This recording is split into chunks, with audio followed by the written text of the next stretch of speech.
আসসালামু আলাইকুম সকল খামারি ভাই বোনদের। আজকে আমার মুরগির বয়স 32 দিন। আগামীকালকে মুরগি সেল হয়ে যাবে। আমি কোম্পানির সাথে কন্ট্রাক্ট ফার্মিং করছি। হচ্ছে আমার কন্ট্রোল সেট 2500 মুরগি উঠাইছি। এখানে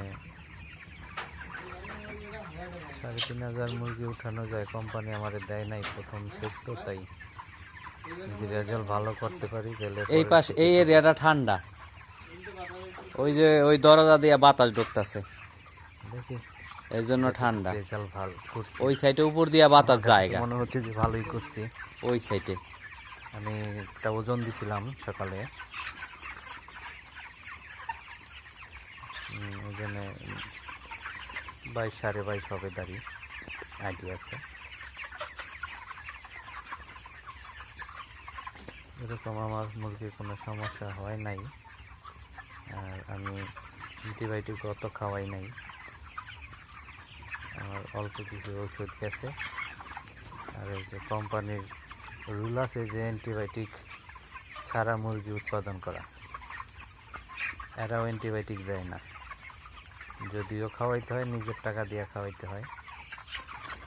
কোম্পানির কোনো অ্যান্টিবায়োটিক ওষুধ নাই, টুকিটাকি কিছু ওষুধ দেয় আর ভ্যাকসিন দেয়।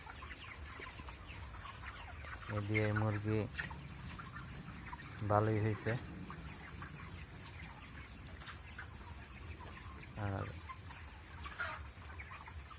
আগামীকালকে মুরগি নেওয়ার পরে আরেকটা ভিডিও বানাবো আপনাদের জন্য,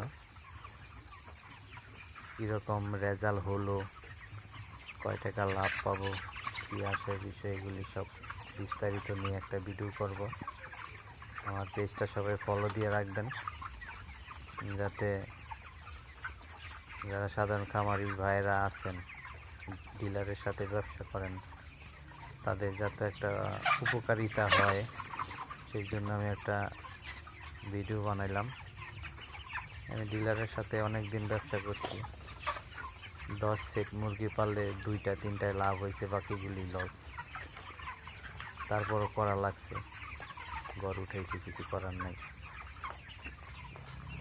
কারণ ডিলার বাদ দিয়ে কোম্পানির সাথে শুরু করছি ব্যবসা। এই যে এখানে একটা মুরগি ডাকে ব্যাঙের মতো। রেজাল্ট আশা করি ভালোই হবে, আপনারা একটু দোয়া করবেন।